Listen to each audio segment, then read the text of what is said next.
بسم الله الرحمن الرحيم.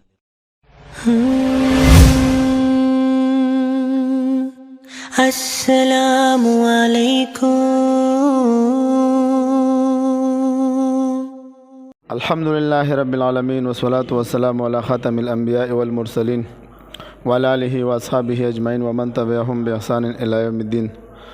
علماء کرام درد الالحاد درسونه روان دي. د مغربي فکر او فلسفه چې کوم شاخونه دی هغه بیانېږي. بنګه تاسو ویلو چې د مغربي فکر او فلسفه بنیاد د هیومنزم فلسفه ده. بیا د هیومنزم په فلسفه کې دوی کې مختلف شاخونه دي. سیکولرزم پکې بیان شوی دی، لیبرالزم پکې بیان شوی دی، مولویان و دغه شانته کې بیا پکې منګه کیپټالیزم بیان کو څه شي کیپټالیزم ته چې سرمایه‌دارانه نظام وي. پرونی درس کې موږ وضاحت کړو. دوستانو ډېر اهم درسونه دي. دا درسونه بل ځای کې نه ملاويږي، نو دا درسونه اورئ او فائدہ ته حاصله کړئ. دا فیسبوک ټیک ټاک دا شیزونه چې استعمالوي نو دا د فائدې لپاره استعمال کړئ چې تاسو د دنیا او د آخرت دواړو څه فائدہ پکې وشي. نو مولوی صاحبانو موږ پرون ویلو چې سرمایه‌دارانه نظام څه اثرات په ملک او قوم باندې هغه دا چې مذهب د نظام سیاست او معیشت نه فارغ کړو. بیګا هغه د بابک صاحب یو کلیپ واوریدو، وای دا به تانه چانده غواړي او دا به تانده غواړي، بیا به جنډه لګولې وي. د دوی ګور دا سیکولر نظریه وضاحت هم دغه دی. سیکولر نظریه وایي دی ته چې بھائی جماعت به د سیاست سره کار نه وي. ولې به د جماعت د سیاست سره کار نه وي؟ ته چې خلکو نه چاندې راغواړي، ته چې چاندې کې ته پښتانه خرڅې، پښتانه دې خرڅ کړل، څو پیرې تاسو خرڅ کړل، تاسو د څه په نوم باندې تاسو د څو پیرې اختیار راغلی، تاسو کله تاسو خپل نوم نشو بدلولی. دا خیبر پښتونخوا دا نوم ستاسو خو دا نه وخوښ، نو چې ته خپل نوم اختیار ځان ته نه لرې، ته د پښتونستان نوم ځان ته نشي خوښولی، ته خو بېواکه سړی، ته پاسېږي بیا په علماو باندې او بیا ته په دومره عظیم جماعت باندې اعتراض کې زموږ مولا سیاست سره کار دی، موږ له دا د خیر القرون نه دا پاتې ده. دا خو د سیکولر نظریه ده چې بھائی دا څه وکړه، دا مذهب دی دغه ته مه راوله، اسمبلی ته مه راوله. موږ ویلو که نه سرمایه‌دارانه نظام خو مذهب د نظام سیاست او د معیشت نه فارغ کو. مذهب صرف د مسجد پورې ګرجې پورې محدود کو. هغوی خو کامیاب شو. دوی دا سیکولر پارټیان هم دلته کوشش کوي چې څه کوي، جمعیت علما اسلام د مین نو باسي او دوی څه کوي چې سی خپل خوښه وي. د سیکولر نظریه دپاره به دوی کار کوي. مولوي صاحبانو وروسته دغه نظریه ده، خو څوک چې دې نه خبر وي هغه له بیا پته لګي. موږ به ویلو چې په سرمایه‌دارانه نظام کې په نظام تجارت کې صنعت او دولت گردش چیرې دا په سود او په جوارۍ سره کېږي. دا د سود هغه سره دغه شانته کې موږ به دا ویلو چې د غټو سرمایه‌دارانو د پالیسیو په وجه باندې وړو تاجرانو ته هېڅ فایده نه میلاویږي او دا د هغوی تابع فرمان اوسېږي. دغه شانته کې مکمل درس پېښ و. نن راځو منګه چې کوم دویم دغه دی، موږ ویلو که نه مغربي فکر فلسفه کې چې د معیشت په حوالې سره دوه نظریې دي. یوه نظریه د څه وه؟ د کیپټالیزم چې سرمایه‌دارانه نظام. دویم نمبر څه شی و؟ اشتراکي نظام چې دې ته سوشلیزم هم وایي او کمونیزم هم ورته وایي. سوشلیزم چې دی دا معاشي پلان دی او کمونیزم سیاسي پلان دی. خو دا د یوې نظریې دوه جزه دي. د دې ابتدا چا کړې وه؟ دا کارل مارکس په 1818 کې پیدا شوی و، 1818 کې. د بیا 1848 کې خپل مینیفیسټو په نوم باندې د یو کتاب ولیکلو چې بھائی دا سرمایه‌دارانه نظام چې دا ظلم دی، دا رو تاجرانو په لاس کې هر څه قبضه کړي دي، رو ورسه د دوی خوښه ده، غریب ورځ په ورځ غریب کېږي. نو هغوی سره خو د وحی علم نه و چې د قرآن او د حدیث په رڼا کې ورته اسلامي نظام راوښکوي. نو هغوی څه وکړو؟ خپل ذهن مطابق یو اشتراکي نظام به موږ نن ویو، تاسو به پوه شئ څنګه وروره چې د چا کارخانه ده هغه نه کارخانه ضبط کا، چې د چا ځمکه ده هغه نه ځمکه ضبط کا، چا سره چې څه وسایل دي دا ترې واخله او دا حکومت په ولقه کې ورکه، انډر کې ورکوه. بیا چې کله څه وي د چا څونه ضرورت وي هغومره ورله ورکوه. نو د هغې بیا دغه چا وشول کوم ځای کې لاګو شوه. ګوره سرمایه‌دارانه نظام چېرته لاګو دی؟ تاسو دونه پته ولګي دلته پاکستان کې، هندوستان کې، دا امریکا کې، یورپ کې دا سرمایه‌دار نظام دی. او دا دغه نظام اشتراکي نظام دا په روس کې نافذ کړی، خو هغوی په اوس دې پوځې ته راغلي دي. دا نظام هم د اسلام او د انسانیت دپاره نقصان والا دی او دا وروسته درس کې بیا را روان دی. نو وضاحت کوو د سوشلیزم او کمونیزم وضاحت. مولوي صاحب عبارت وایه. سوشلیزم او کمونیزم. د سوشلیزم لغوي معنی اجتماعیت ده او اصطلاحي معنی اشتراکیت ده. لفظ د سوشلیزم د انفرادیت ضد دی. مولوي صاحبانو لفظ د سوشلیزم چې راغی دلته د انفرادیت ضد شو. څه مطلب؟ چې ته ځان سره خپل انډر کې څه نشي کولی، ذاتی ملکیت نشي ساتلی د سرمایدار اعظم موږ 3 اصول ویلو کنه اول به سوي ذاتی منافع به د حکومت به پکې څه نه وي مداخلت به پکې نه وي او دریم پکې شو مولوي صاحبانو او ذاتی منافع به پر مثال ته هدل ته دا وایي چې دا ته نشي کولی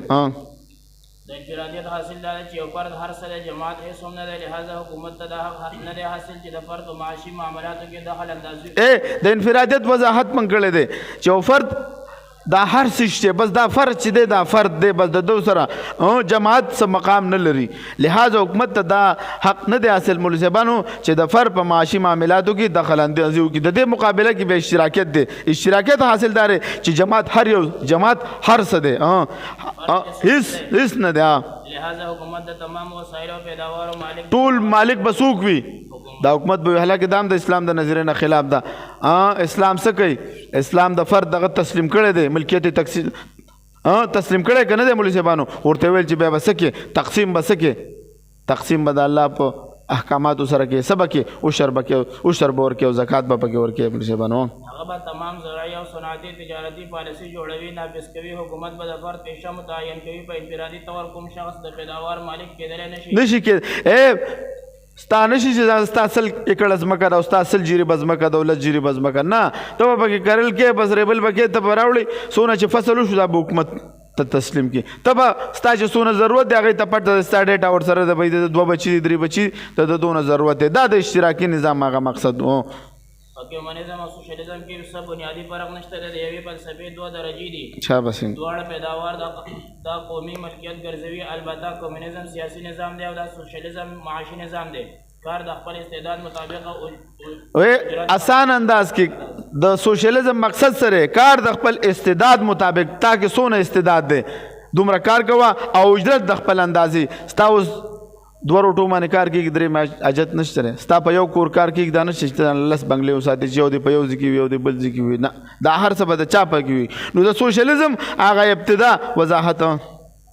سوشلیزم ابتدا دا نظریه ایجاد کوونکی کارلس مارکس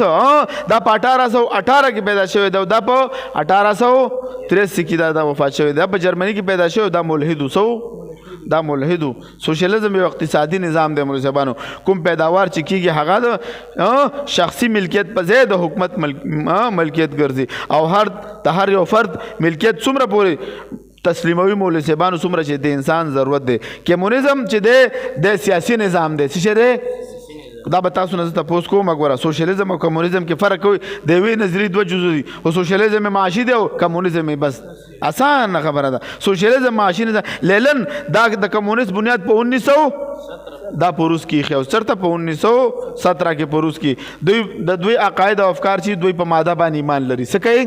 دوی په ماده باندې او ما بعد طبيعت زونه څه کوي انکار کوي لکه دوی کله چې 1965 کې غالبا ګمان دغه وخت کې د سن کې دوی بر یو خلاته سپوږمۍ ته اجازه لګلو نو دوی ویلو چې دا خو دهریانو دوی ویل چې ته نه الله شته نه پکې نهرونه شته نه پکې جنت شته نو مفتی شفیع رحمت الله علیه معرفت القرآن کې به وګد بحث کړی دی به وګورئ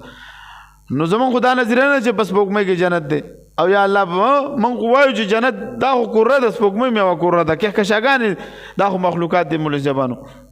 نو دوی به وایي چې زمونږ د مذهب د عقیده نه د مذهب د عقیده نه مذهب د عقیده چې الله رب یوم تبدل الارض غیر الارض دا ځمکه به بدل شي بل ځمکه به شي دا جنت خو چې موجود دی نو هغه په دې کوره کې دی موجود یا په مریخ کې دی یا په زهره کې موجود دی دا د دوی غلطه نظریه ده د لیلن به څه ویلې د کارل مارکس په نظر دغه باره کې څه ویلې مذهب په باره کې وایي مذهب د مالدارو د تاجرانو د سرمایه‌دارانو ایجاد کړی دی چا دا مذهب موږ مذهب باندې عمل کوو کنه وای دا چا ایجاد کړی دی سرمایه‌دارو وای سرمایه‌دار د خپل سرمایه څه کوي په دې باندې تحفظ کوي ځکه سود نظام دی نو غریب ورځ په ورځ غریب کېږي نو غریب دا تمنا کوي چې رضا که دنیا می خراب د آخرت خو به می خوي نو دې تاغه د نشي کار ورکي نو دا مالدار د خپل سرمایه تحفظ د مذهب په ځاړ کې کوي دا سي هم مشاغه شانت کی نو دا د دوی نظریه و نو دوی د مابعد طبيعت سيزونه څه کوي مرشبانو مکمل انکار کوي په دین مذهب باندې پابندي ولګول دوی او دوی څه کول الحاد خورلو خاندان ختم کو او ذاتی ملکیتونو خاتمه وکړه د اخلاق خاتمه وکړه څومره انسانان چې انسان څومره لذت حاصلول شي بل څوک نشي منکو کولې. مولوي صاحبانو دا دغه اشتراکي نظام مولوي صاحبانو دغه دوی سکو دوی چې کله په وسط ایشیا ملکونو باندې راله مسلمانان ملکونه مول 15 تاجکستان ازبکستان قرغیزستان دغه شان دغه آذربایجان مختلف دا ملکونه دي مسلمانان ملکونه دي بخارا دي سمرقند دا ملکونه مولوي صاحبانو ول قرانونه ختم کړو بایبل اوس وځو ګرځي ختم کړل جمعهتونه ختم کړو بیا به د قران د ته یو واحد اسلام چې دی کې بیا موجودو نور مذاهب لاړ ختم شو بګي اسلام د قران د حفاظت بس کې د ماته سو واقع بیان کړو کنه د حافظ صاحب ذوالفقار نقشبندی حفظه الله واقع تاسو بیان کړو چې خپل سفرنامه کې لیکلو چې موږ داسې ماشومان ولیدل چې هغه وسې شو هغه به قران حافظانو خو په کتاب کې د قران تلاوت نشو کولای چې تور ته وی چې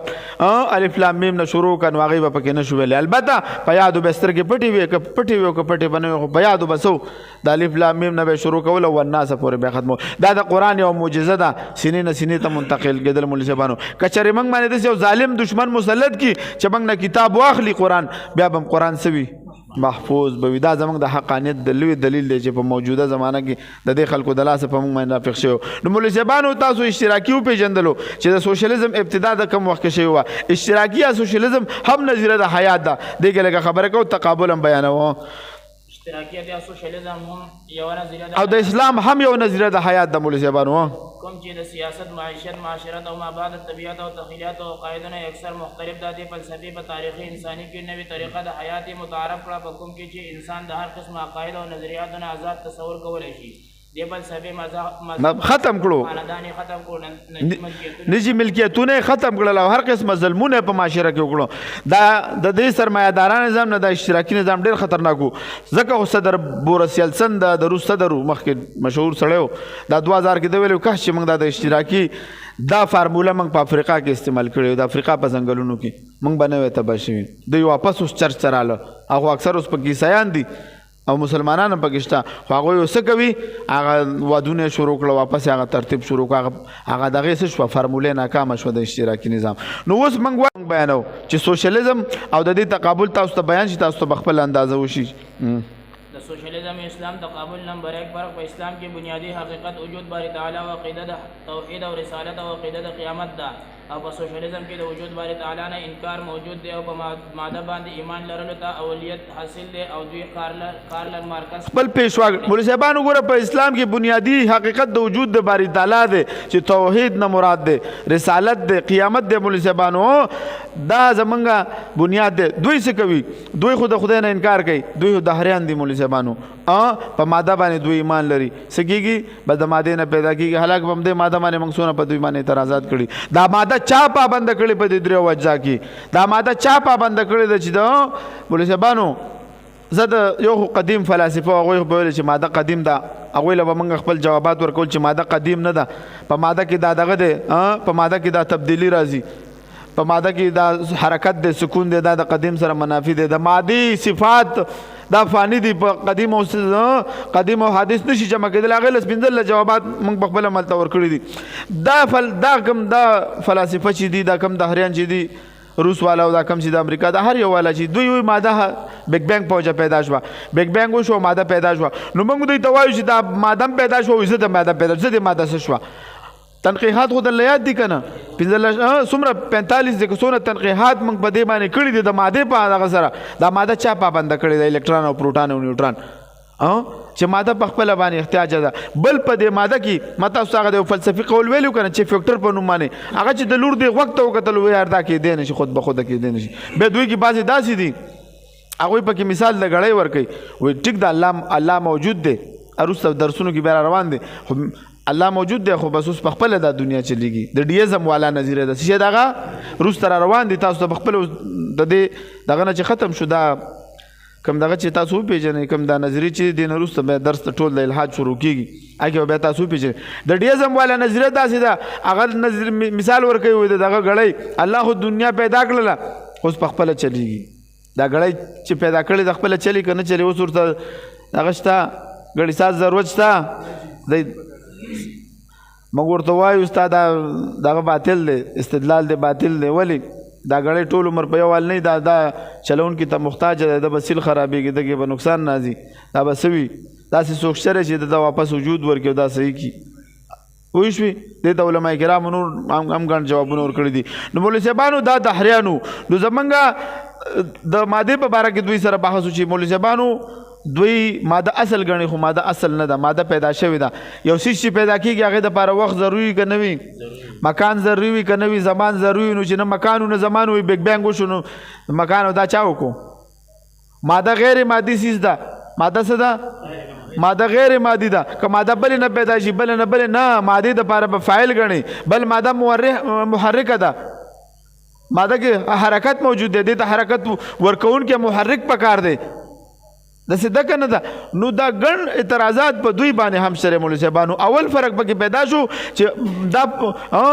اول فرق د سوشلیزم او د کمونیزم مولوي صاحبانو چې په اسلام کې بنیادی حقیقت د وجود د باری تعالی دی چې توحید دی مراد دی. مولوي صاحبانو رسالت دی، قیامت دی، د دې نه د انکار کوي. دویم نمبر فرق اسلام د هر شعبه زندگی لپاره د انبیاء کرامو علیهم السلام په ښودلي شوي اصولو باندې د ژوند تېرولو حکم کوي او سوشلیزم په هر قدم باندې د ماده پرستۍ رغبت ورکوي. د روحانیت سره د دوی هېڅ تعلق د روحانیت سره نشته. ګوره تا ته د هرې شعبې زندګۍ دپاره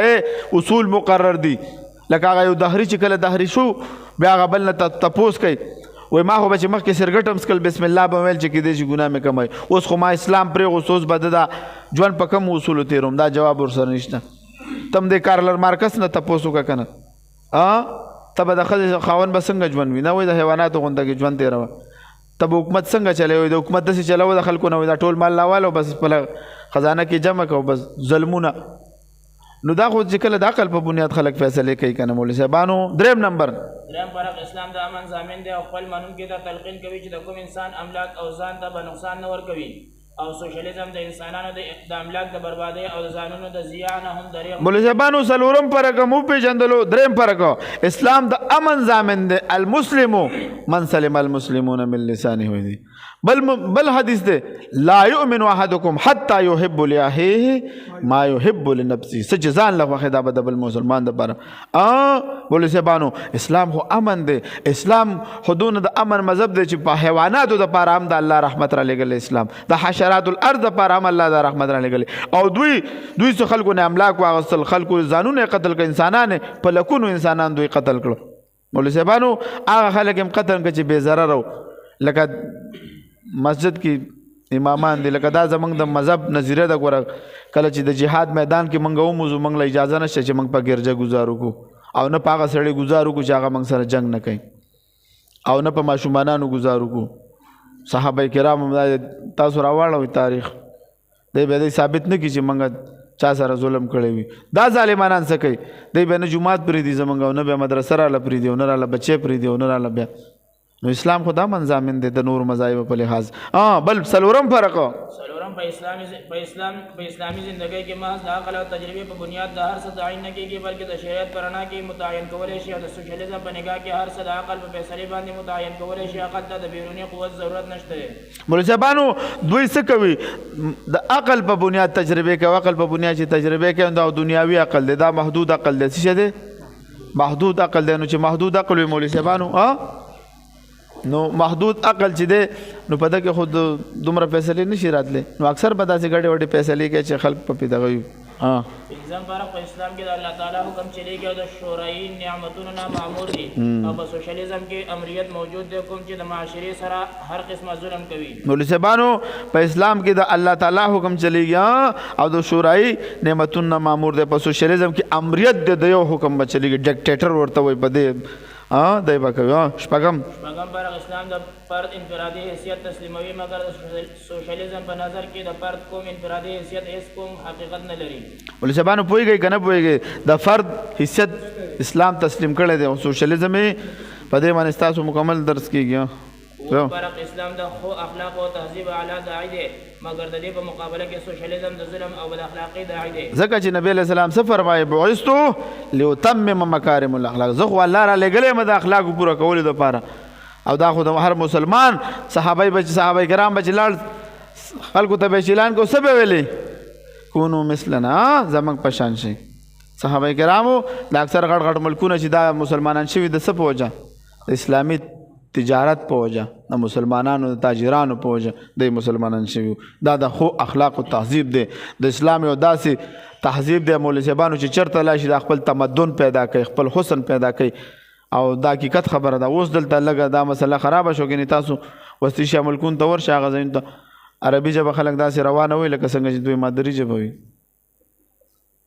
او دغه شانته کې ژبه محفوظ شوله دغه شانته کې په یو لباس یې موږ راجمع کړو په یو مقام یې راجمع کړي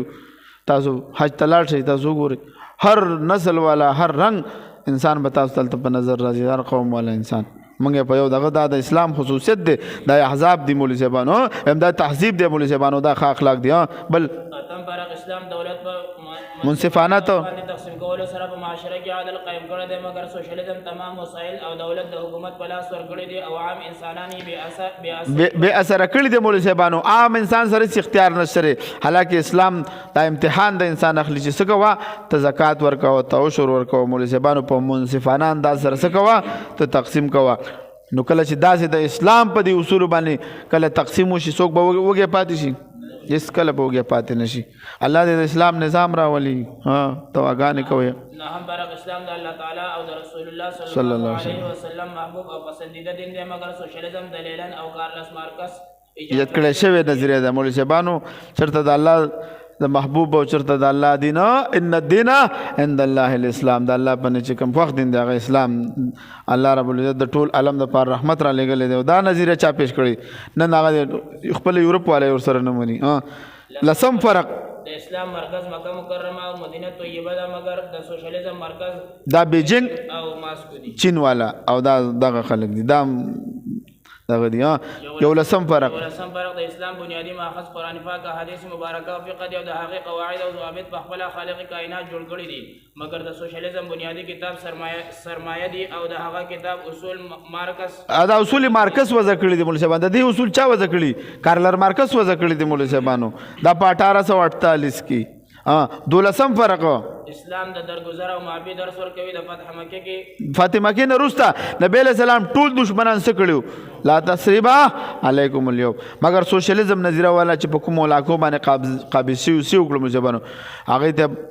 مخالفین ته په مختلفو طریقو سره عزتناکې سزاګانې ورکړې مجبانو خلکو نه مالونه غصب کړي داسې ګڼ وجوهات نور هم دي دغه تقابل کې هم راتلی شي نو انشاءالله سبا به د خیره ایتیزم وایو دهری او ملحد چاته وایي دا د مغربي فکر او فلسفې پنځم دغه چې دی دې نه وروسته بیډیزم والا هم راځي دا ټول را روان دي رشنلیزم دی دغه شانته کې اقلیت پسند ورته وایي مادیت پسند ورته وایي تجربیت پسند ورته وایي تصوریت دی ماډرنزم دی پوسټ ماډرنزم دی د الحاد تعریف ته یعنی 86 نمبر صفحه باندې د الحاد تعریف دی بس رانږدې شو ورته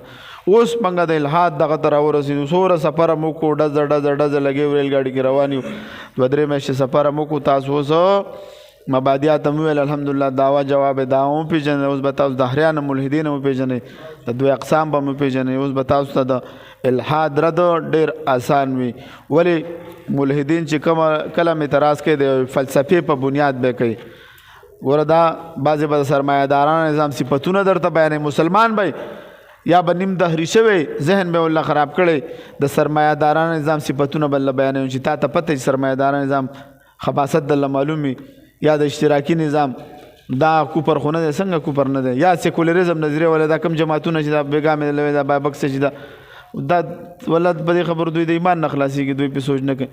دوی خو دا علماء کرام داسې ګڼي چې به دا د غار کې کیني بس موږ وله چانده ورکړی او بس غار کې دې ناستي د سره د معاشرې ته د معاشرې اصلاح چې عالمونه کې څوک بیا کوي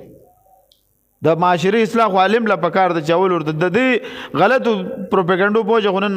علماء کرام خلک په دغه باندې ولي په کاڼو باندې په دغه باندې ولي مسخره ورپسې کوي ټوکې ورپسې کوي نو رښتیا وایي دوی کې به ایمان پاتې شي تاسو نه چې پاتې دغه د علماء کرامو کردار دی چې موجود دی او الله رب العزت د دې کردار نور هم موجود کی او الله دې په قوم کې سمجھ پیدا کی چې دا علماء کرام ګوره خیر خوا دي نور دوی د نو ټول به اختیار دي یو پالټي والا زرم دونه اختیار نشته لري فیصلیا سے بس صرف راپاسی کې عوامو دوکا کول د پاره په علماء باندې اعتراض کوو بس دا غټه خبره ده واخر دعوانا الحمدلله رب العالمین